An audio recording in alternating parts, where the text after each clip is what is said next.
Buenas chicos, ¿cómo estamos? Y chicas, ¿qué tal? Pues vamos a comenzar el bloque 5, en el que vamos a estudiar cómo se pone el antiguo régimen en crisis, cómo se va a chocar a partir de la Revolución Francesa dos mundos o dos ideologías totalmente contrapuestas, el antiguo régimen y el liberalismo político.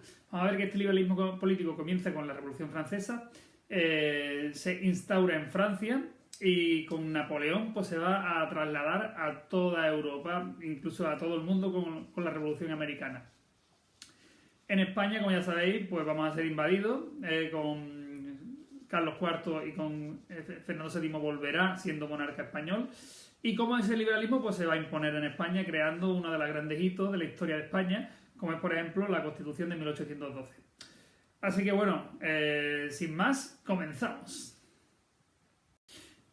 Bien, vamos a ver que Carlos IV llega al poder después que se muriera su padre, Carlos III. Y Carlos IV, perdón, lo primero que va a hacer es retirar a los ministros ilustrados como Florida Blanca, Jovellanos, etcétera, e imponer a Manuel Godoy, que será su valido, ¿vale? Como su primer ministro. Como hicieron, ¿os acordáis? Felipe IV, en fin, todos los Austrias anteriores. ¿Qué es lo que va a ocurrir internacionalmente? Que al rey francés, a Luis XVI, pues le van a cortar la cabeza, va a triunfar la Revolución Francesa y Carlos IV, ¿qué es lo que va a hacer? Pues a ese liberalismo incipiente que está triunfando en Francia y él, que era un adalid total del absolutismo, pues le va a declarar la guerra a Francia. Pierde la guerra con la paz de Basilea y va a quedar subordinada a los intereses de los franceses, de nuevo con los pactos de familia. Van a pactar porque ellos son borbones igual que los franceses. ¿Qué es lo que va a llevar este pacto de familia? A una guerra contra Gran Bretaña. Y una guerra en el que es destrozada nuestra flota en la batalla tan famosa de Trafalgar. De hecho, en Londres está la plaza de Trafalgar Square y allí tienen unos leones gigantes de bronce que se supone que los cañones que robaron de los barcos que apresaron, pues los fundieron y hicieron los leones eso. Será un gran hito dentro de la historia de Inglaterra porque destrozaron a la gran flota española que ya venía en decadencia. ¿Qué es lo que va a ocurrir con todo esto? Que Godoy se va a ganar pues una amplia oposición, aparte de todos estos pactos que hizo con los franceses. Hubo una crisis en la hacienda pública, de hecho después comenzará a tener unas reformas de corte ilustrado, como ya sabéis, por ejemplo, desamortizar las tierras eclesiásticas en manos muertas, pues la va a querer repartir y la va a poner en subasta pública para paliar la gran crisis financiera. Claro, evidentemente se va a ganar el descontento de la iglesia, de los nobles y sobre todo también del hijo de Carlos IV, de Fernando, que después será Fernando VII, que va a conspirar contra este Godoy y contra su padre por heredar el trono. Bien, el motín de Aranjuez será un hito dentro de la historia de España, porque, mirad, Godoy, con el consentimiento de Carlos IV, pues va a pactar con Napoleón para ocupar Portugal, ¿vale? Para atacar a Portugal y además Godoy se va a ganar un terreno dentro de Portugal. ¿Por qué quieren ocupar Portugal? Porque Gran Bretaña era aliada de Portugal y enemigo de Francia y de España. ¿Qué es lo que va a ocurrir? Pues todo esto va a estallar el 18 de marzo, estalla el motín de Aranjuez, es decir, un motín básicamente nobiliario contra Godoy, ¿vale? Un motín, van a la casa, en Aranjuez van a la casa de Godoy, todo el mundo con antorcha, tal. En fin, todo este momento de crisis institucional del Estado lo va a aprovechar Napoleón para meter las tropas en España y en este momento pues decide invadir y ocupar la península y ahí comenzamos con la monarquía del hermano de Napoleón Bonaparte, que será José Bonaparte, el llamado Pepe Botella. Y Carlos IV y Fernando VII serán llamados por Napoleón en Bayona y abdicarán a favor de Napoleón, lo que se llamó las abdicaciones de Bayona, el 5 de mayo de 1808, por lo que se convocan cortes y se instaura aquí por la monarquía de José I Bonaparte, ¿vale? El que llamaron Pepe Botella. Como ya sabéis, lo más importante de Napoleón es que va a difundir por todos los lugares que pudo el liberalismo político. Y España, pues, es un caso más. Lo que quería era liquidar definitivamente el antiguo régimen. ¿Cómo y con qué medidas? Pues con las siguientes, mira, abolición del régimen señorial, es decir, las jurisdicciones que tenían los señores dentro de sus territorios para hacer un Estado moderno, desamortización de los bienes de la Iglesia, ¿vale? Desvinculación de los mayorazgos. Acordáis que los mayorazgos lo que hacían era impedir la libre circulación o el libre comercio de las tierras. Por lo tanto, la economía estaba totalmente truncada. Por todo esto lo quería deshacer José I. ¿Qué es lo que va a ocurrir? Que, como bien sabéis, aquí en España pues va a contar con un escasísimo apoyo por el montón de privilegiados que había aquí. Importante también es el primer código legal de corte, entre comillas, liberal, que será el Código de Bayona. No será una constitución, pero será un código ya escrito de leyes con el fin de regularizar todo lo relativo a la convivencia y a todas las relaciones sociales aquí en España y económicas. Bien, la Guerra de la Independencia comienza el 2 de mayo de 1808. Bien, la población se rumoreaba que Fernando VII estaba secuestrado allí en Francia, ¿no? Por lo tanto, en el 2 de mayo, pues el pueblo de Madrid pues, se alza contra el gobierno francés y dará lugar también a una represión brutal por el general francés Murat, que llevará pues, al fusilamiento del 3 de mayo, este cuadro tan famoso de Goya. Y se inició así la Guerra de la Independencia. Fue algo espontáneo, sí, pero fue algo que estaba organizado en juntas de defensa. Hubo muchas, ¿vale? En casi todas las regiones. Y también tuvimos la ayuda de Gran Bretaña, por ejemplo, con Wellington, ¿vale? Que fue uno de los que nos ayudó. Bien, todo esto se va a reunir en la Junta Central Suprema de Aranjuez. Comenzó a moverse por la península, primero se fue a Sevilla, después fue a Cádiz, debido a la presión del ejército francés. Ahora vamos a ver cómo se desarrolla esta guerra de independencia. Vamos a ver la primera etapa, que es desde mayo hasta octubre de 1808. Bien, los franceses pues van a mandar a 170.000 hombres que van a invadir España, van a ocuparla directamente. Bien, ¿qué es lo que va a ocurrir? Que nos vamos a resistir en los famosos sitios. Los sitios no son más que las ciudades que se resistieron a la invasión napoleónica, que hubo grandes batallas, grandes sitios, como por ejemplo el sitio de Zaragoza o el sitio de Gerona, o también de Tarragona, ¿vale? Importante también la gran victoria de Bailén, famosísima, donde el general Dupont va a ser derrotado por el general Castaños, ¿vale? Y va a impedir la conquista de Andalucía de los franceses, lo que obligan a Napoleón a coger las riendas del frente. Bien, la siguiente fase de la guerra, la fase una de las más largas, que es desde noviembre de 1808 hasta 1812, donde Napoleón se va a desplazar hasta España con un ejército de 250.000 hombres. Básicamente es dominio francés, ¿vale? Los franceses pues, van a hostigar a los pueblos y van a haber grandes escabechinas en varias ciudades.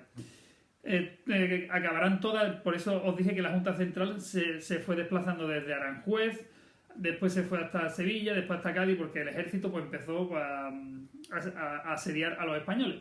Excepto Cádiz, que estaba la armada inglesa, como ya sabéis, con Wellington, ¿vale? Wellington ayudó con toda esa flota. Bien, a partir de aquí se van a formar las guerrillas, que será una de las características de la guerra de la independencia en España, que no son más que labradores, artesanos, estudiantes, es decir, gente con muy poco adiestramiento, muy poco o nada adiestramiento militar, que van a ser dirigidos por élites cultas, como por algunos militares o algunos clérigos, que hostigan al ejército por sorpresa, destruyendo los habituallamientos, las instalaciones, conociendo mejor el terreno que ellos, por la noche, quitándole la comida, tal.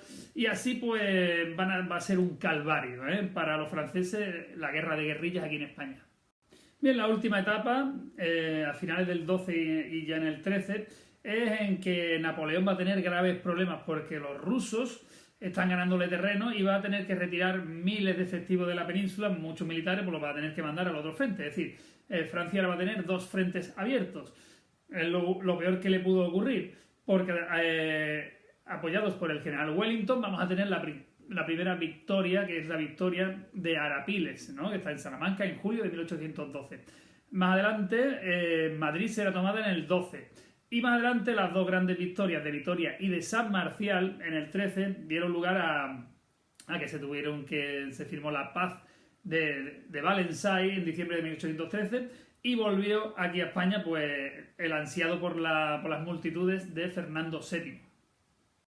Bien, la presencia francesa pues dividió a la sociedad entre los afrancesados y el Frente Patriótico. Mira, los afrancesados serán los que estarán de acuerdo con José I Bonaparte, están de acuerdo con el despotismo ilustrado, con el programa reformista de José I, y de hecho cuando se fue José I pues tuvieron la mayoría que exiliarse de España, es decir, eran como por así decirlo, o como le decían la mayoría, los traidores, ¿no? a la corona española. Y después el otro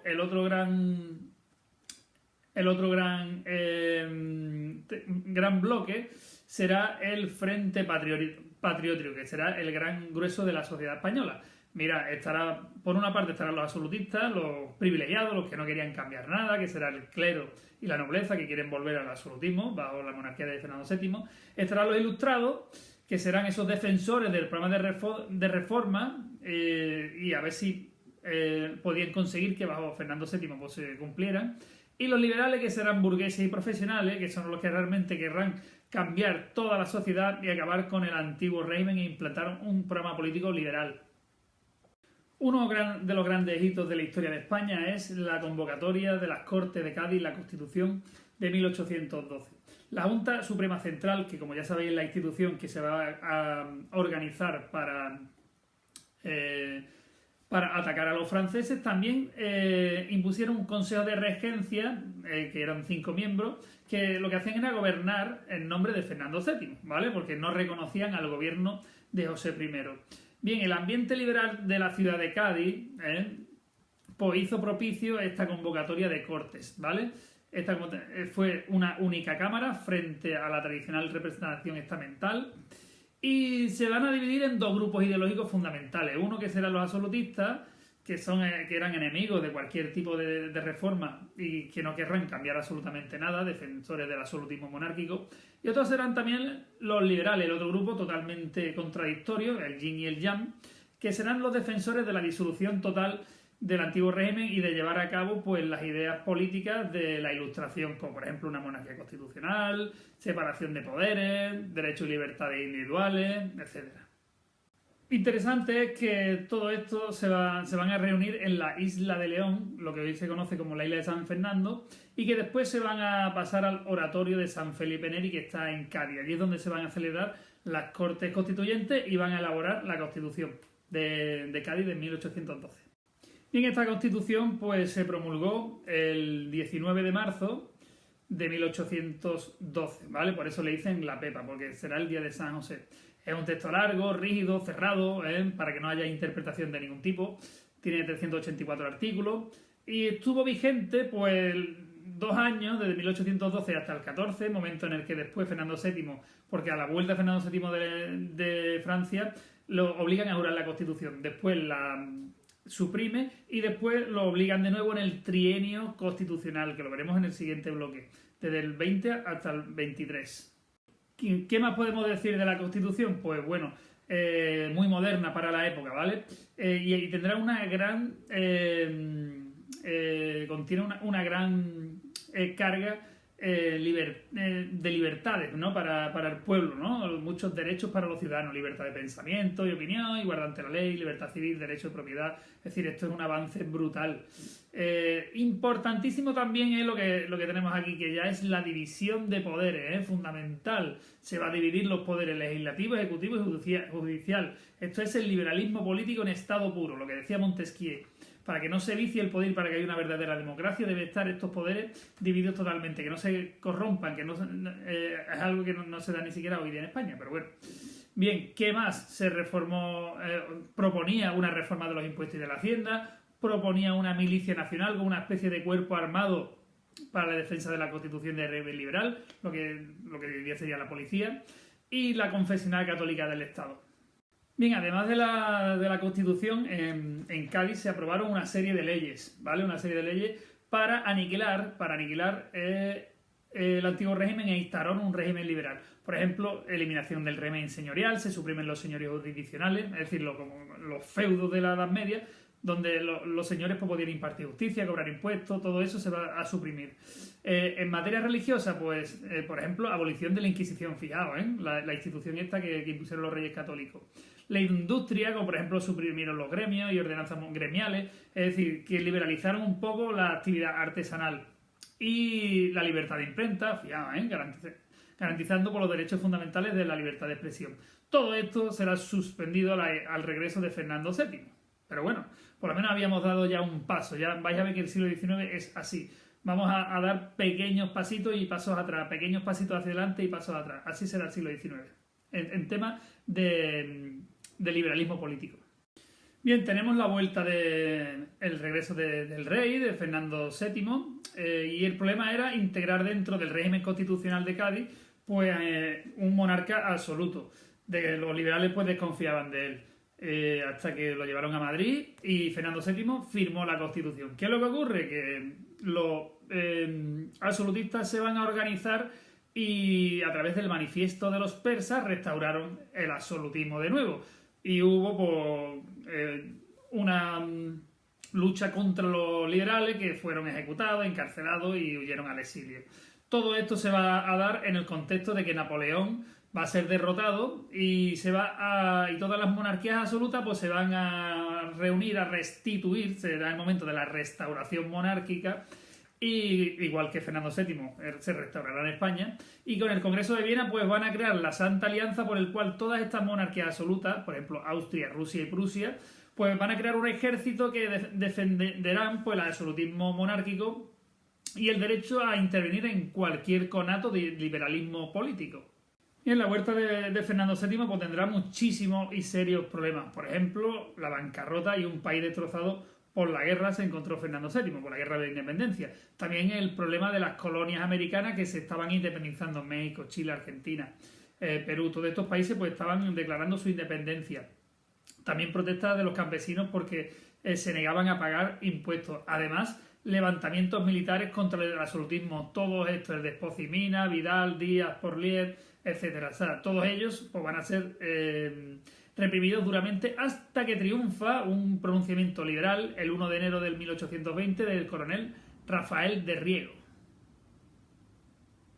Y como ya hemos dicho, el 1 de enero de 1820 el coronel Rafael de Riego pues, va a dar un golpe de efecto y va a dar un golpe de Estado liberal con los ejércitos que estaban acantonados en las cabezas de San Juan para combatir a las colonias americanas. Todos estos pues, van a ir proclamando por toda Andalucía la Constitución de 1812 y de un nuevo régimen liberal. Y obligan al rey, Fernando VII, pues, a aceptar la Constitución. Se van a restaurar gran parte de las reformas que hubo en Cádiz. Libertad de industria, abolición de los gremios, tal, lo que hemos visto antes. Todo esto va a suscitar por la oposición de un grueso de la población. Por ejemplo, los campesinos, que quitando los señoríos jurisdiccionales, pues no se les facilitaba el acceso a la tierra. Por ejemplo, la nobleza tradicional y la Iglesia, con la supresión del diezmo y la venta de los bienes comunales, pues van a quitarle unos grandes ingresos. Y la monarquía, pues evidentemente, va poco a poco, todas estas leyes lo que hacen es coartar la libertad de gobierno de las leyes. Otro de los fenómenos que ocurrió es que los liberales se van a dividir en dos. Por un lado estarán los moderados, partidarios de reforma, pero reformas limitadas, y por otro lado estarán los exaltados, que serán de las reformas radicales, favorables pues, a las clases medias y a las clases populares. Bien, este trienio liberal se va a truncar con la aparición de la Santa Alianza y la represión de la incursión de los 100.000 hijos de San Luis aquí en España, ese ejército llevado por el duque de Angulema que va a destronar a los a los liberales y que lo va a reprimir duramente. De hecho, famosísimo es el fusilamiento de Torrijos y el ajusticiamiento de Mariana Pineda. Aparte, graves problemas se le van a presentar a Fernando VII en estos 10 años que se llamará la década ominosa, desde el 23 hasta el 33. Vuelta al absolutismo, como hemos dicho, problemas hacendísticos, pérdida definitiva de las colonias americanas, por lo tanto vamos a perder muchos ingresos. Y además va a ocurrir una cosa fundamental, que es que se va el posible heredero al trono sería Carlos María Isidro, que era el hermano del rey, ya que Fernando VII pues no tenía heredero. Nace la hija del rey, que será Isabel, con la ley sálica no podían gobernar mujeres, por lo tanto se suponía que Carlos María Isidro sería el heredero al trono. Todos los ultraconservadores se agruparon en torno a Carlos María Isidro y todos los liberales se van a poner del lado de Isabel. Por lo tanto, ya tenemos ahí uno de los grandes problemones que tuvo España en el siglo XIX, las guerras carlistas, ¿vale? Si Fernando VII hubiera tenido un hijo, pues quizás no hubiéramos tenido este problemón. Así que se va a dividir España en dos, entre conservadores y liberales. Conservadores, que van a ser los carlistas, ¿vale? Y los isabelinos, que van a ser liberales. Ya después los liberales vamos a ver que se van a dividir en moderados y progresistas. Así que con esto, chicos, terminamos el bloque 5. Así que, bueno, hasta otra. Bien, la etapa de noviembre de 1808, o sea,